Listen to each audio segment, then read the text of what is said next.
Hello everyone, my name is Anshika Yadav and I study in BSc PCM first semester of Isabella Thoban College and my college roll number is 225048.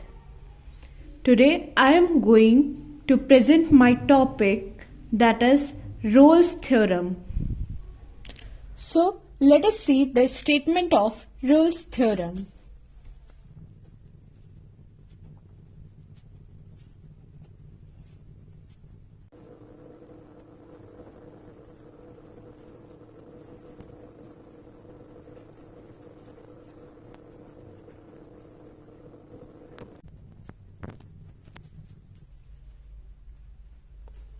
In Rolle's theorem, if a function fx defined in a closed interval a comma b satisfy the three conditions that are given as follows. Number 1, fx is continuous in the closed interval a comma b. Second, fx is differentiable over open interval a comma b.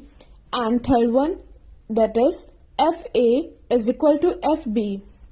Then there exists at least one point, say C, such that C is greater than A but less than B, at which f dash C is equal to 0. So this is the statement of Rolle's theorem. According to Rolle's theorem, अगर एक function हमें fx दिया गया है और वो defined है closed interval a, b में और वो ये तीन कंडीशंस को सेटिस्फाई कर रहा है. पहली कि fx जो है वो कंटिन्यूअस होना चाहिए a, b के क्लोज्ड इंटरवल में, fx डिफरेंशिएबल होना चाहिए open interval of a, b में एंड fa fb के इक्वल होना चाहिए. Then there exist at least one point c. तो अगर ये तीनों कंडीशन सेटिस्फाई कर रही हैं एक फंक्शन fx में, तो एटलीस्ट वहां पे एक पॉइंट C एग्जिस्ट करेगा. C की जो वैल्यू रहेगी वो A से बड़ी रहेगी लेकिन B से छोटी रहेगी.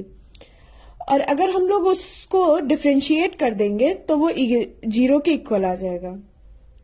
तो अगर हम लोग रोल्स की बात को ग्राफिकली समझने की कोशिश करें तो अगर हमने यहाँ पे ये एक्स एक्सिस ली है और this one is our Y axis,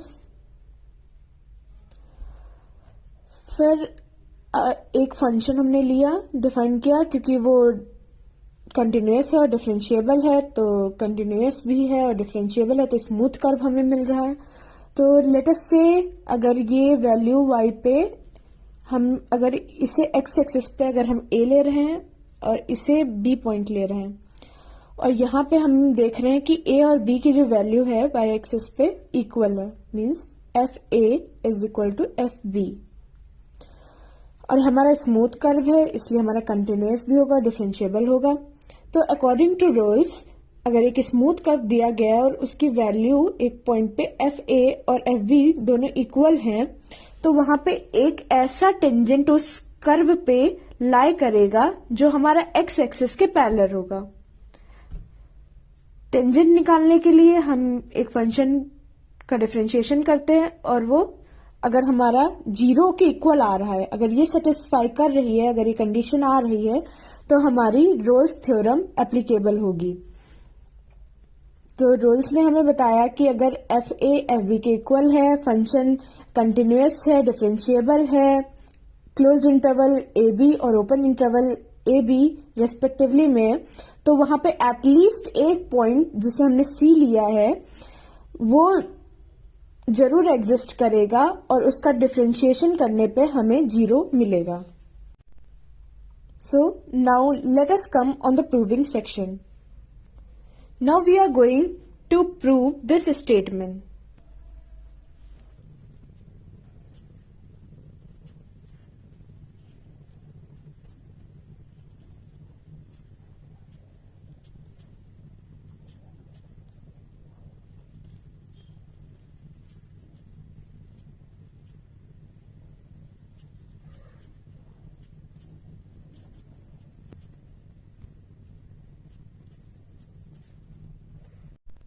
since F X हमारा एक कंटिन्यूअस फंक्शन है close interval A comma B में, देन बाय मोस्टेस थ्योरम हम लोग कह सकते हैं कि वो अपनी एक मैक्सिमम वैल्यू भी अटेन करेगा और एक मिनिमम वैल्यू अटेन करेगा।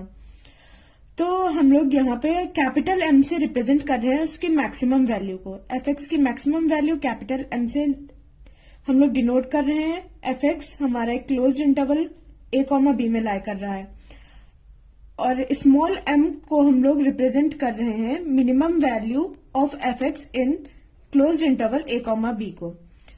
तो यहाँ पे हमारी दो कंडीशंस पॉसिबल है। Number one, m is equal to m means capital M is equal to small m, and second condition is that capital M does not equal to small m। पहली condition के लिए अगर capital M हमारा small m के इक्वल हो जाता है तो उस कंडीशन में एक कांस्टेंट होगा, मतलब जो हमारा यहाँ पे जो हमारा एक कर्व बन रहा था, ये हमारा कर्व ऐसे राउंड ना बन के एक कांस्टेंट बन जाएगा, कांस्टेंट लाइन में भी बन सकता है। उस कंडीशन में भी हमारा एफ डैश सी लाई कर रहा होगा। अभी हम लोग ग्राफिकली भी इसके देखेंगे। तो अगर हम लोग अपने केस 1 की बात करें जहां पे हमारा कैपिटल एम स्मॉल एम के इक्वल है, तो इस केस में अगर कैपिटल एम स्मॉल एम के इक्वल है तो वहां पे एफ एक्स जो है हमारा एक कांस्टेंट हो जाएगा। कहने का मतलब यह है अगर हम लोग ग्राफिकली देखें तो हमारा ये एक्स एक्सिस थी और ये वाई एक्सिस है। तो यहाँ पे एक राउंड शेप ना बनके एक कुछ कांस्टेंट लाइन, मतलब कोई कांस्टेंट है हमारा, कांस्टेंट टर्म हो जाएगा एफ एक्स, तो उसका स्ट्रेट लाइन आएगा कर्व। तो यहाँ पे भी अगर हम लोग इसे ए ले रहे हैं और इसे बी ले रहे हैं तो यहाँ पे भी कहीं भी कोई एक पॉइंट जो है वो सी लाई करेगा, जिसका हम डिफरेंशिएशन अगर करेंगे किसी भी कांस्टेंट टर्म का अगर हम डिफरेंशिएशन करेंगे तो 0 के इक्वल आएगा। तो ये हमारा सेटिस्फाई कर रहा है हमारी थ्योरम को कि अगर हमारा कैपिटल एम स्मॉल एम के इक्वल है और फिर हमें एक कांस्टेंट लाइन मिल रही है, मतलब जो हमारा फंक्शन है वो कांस्टेंट हो जाएगा, जिसकी वजह से हमें ग्राफिकली एक लीनियर लाइन मिली है। तो अगर यहाँ पे अगर हम लोग किसी भी टर्म का अगर हम लोग डिफरेंशिएशन करेंगे, क्योंकि ये कांस्टेंट है तो डिफरेंशिएशन के बाद वो 0 दे देगा। तो हम लोग कह सकते हैं कि इस केस के लिए हमारी जो थ्योरम है वो प्रूफ हो जाती है। Now we will see the second case, that is when capital M does not equal to small m। तो यहाँ पे हमारी मैक्सिमम और मिनिमम वैल्यू दोनों डिस्टिंक्ट है। तो इस केस में हम लोग सपोज करते हैं एफ एक्स जो है वो मैक्सिमम होगा एक पॉइंट पे जिसको हम लोग सी ले रहे हैं। देन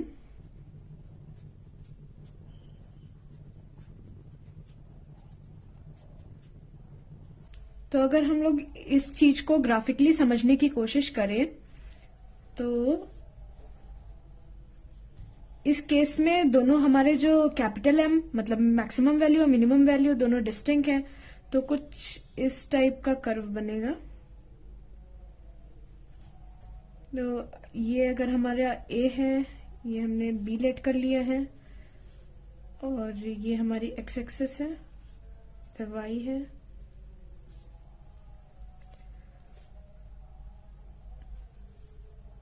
अगर हम इस फंक्शन को अगर हम लोग ले रहे हैं एफ सी माइनस एच और इस फंक्शन को हम लोगों ने ले लिया है एफ सी प्लस एच और इसे हम लोग लेट कर ले रहे हैं एफ एक्स। तो इस केस में यहाँ पे हमारा सी लाई कर रहा है, ये हमारा सी पॉइंट है। तो इस केस में हम लोग देख रहे हैं कि हमने जो अपना मैक्सिमा है, पॉइंट ऑफ मैक्सिमम जो पॉइंट है वो हमने सी पे लिया हुआ है, तो ये हमारा मैक्सिमम पॉइंट है।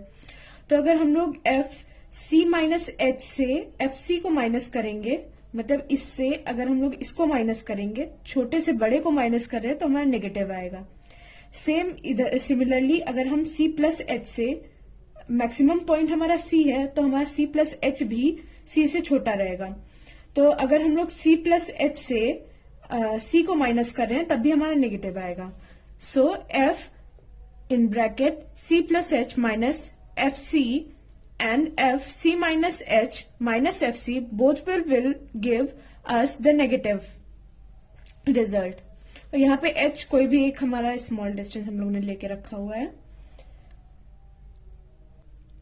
तो हमारा यहाँ पे कंक्लूजन क्या निकला?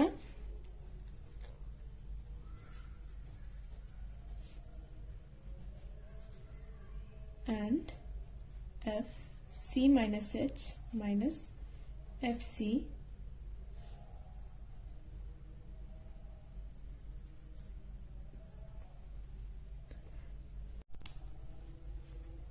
तो अगर हम लोग एफ सी प्लस एच वाले टर्म को, मतलब इधर वाले टर्म को, ये हम लोगों ने सेंटर लेके रखा था, इधर नेगेटिव एच है और इधर पॉजिटिव एच है.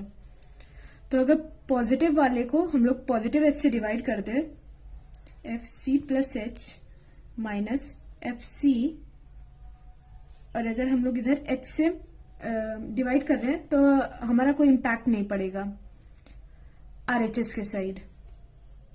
और अगर जो हमारा ये वाला टर्म था, मतलब नेगेटिव साइड वाला टर्म था, नेगेटिव ऑफ एच का, तो हम इसे माइनस एच से डिवाइड कर दे रहे हैं.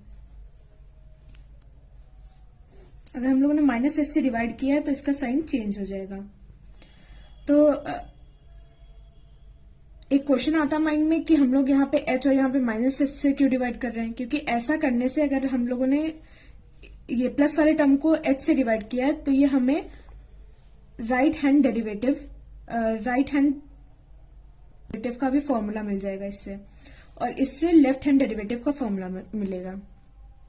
तो अगर हम लोग इसमें लिमिट ले लेते हैं, taking limit h tends to 0 in both, we have limit ले ली हमने h टेंड्स टू 0. तो हमारा जो पॉजिटिव वाला जो फंक्शन है वो कुछ ऐसा रहेगा और वो हमें देगा राइट हैंड डेरिवेटिव. तो इससे हमें पता चला कि जो राइट हैंड डेरिवेटिव है वो लेस देन या इक्वल टू है 0 के. हम लोग इसे इक्वेशन नंबर 1 ले रहे हैं. और अगर हम लोग वो जो नेगेटिव केस वाला था हमारा यहाँ पे, जिसमें c माइनस एच था, मतलब अगर इसमें लिमिट लगाते हैं c minus H minus F x वाले टर्म में, उसमें हमारा ये साइन उल्टा आ रहा था, क्योंकि मतलब ग्रेटर देन का साइन आ जा रहा था, क्योंकि यहाँ पे हम लोग माइनस एच से डिवाइड कर रहे थे. तो ये हमें दे रहा है लेफ्ट हैंड डेरिवेटिव का फॉर्मूला, जो कि हमारा ग्रेटर देन या इक्वल टू 0 आ रहा है. तो इसको हम लोगों ने इक्वेशन 2 ले ली है. तो from equation 1 and 2 we can say that RHD, that is right hand derivative, is not equal to left hand derivative. क्यों नहीं इक्वल आ रहा है? क्योंकि एक में हमारा लेस देन 0 आ रहा है, एक में ग्रेटर देन 0 आ रहा है. लेकिन ये हमारा एक कॉन्ट्रडिक्शन क्रिएट कर दे रहा है, means which is a contradiction. किस लिए कॉन्ट्रडिक्शन है? क्योंकि हमने स्टार्टिंग में एज्यूम किया था कि ये जो हमारा फंक्शन है एफ एक्स वो कंटिन्यूअस भी है, मतलब कंटिन्यूटी टेस्ट भी दे रहा है और डिफरेंशिएबल भी है. तो ये हमारा एक कॉन्ट्रडिक्शन क्रिएट कर रहा है. लेकिन इस कॉन्ट्रडिक्शन से एक हमारा टर्म और भी हम लोग मिस कर रहे हैं कि अगर हमें कॉन्ट्रडिक्शन नहीं चाहिए तो हमें राइट हैंड डेरिवेटिव और लेफ्ट हैंड डेरिवेटिव को इक्वल दिखाना पड़ेगा. और ये तभी पॉसिबल है, दिस इज ओनली पॉसिबल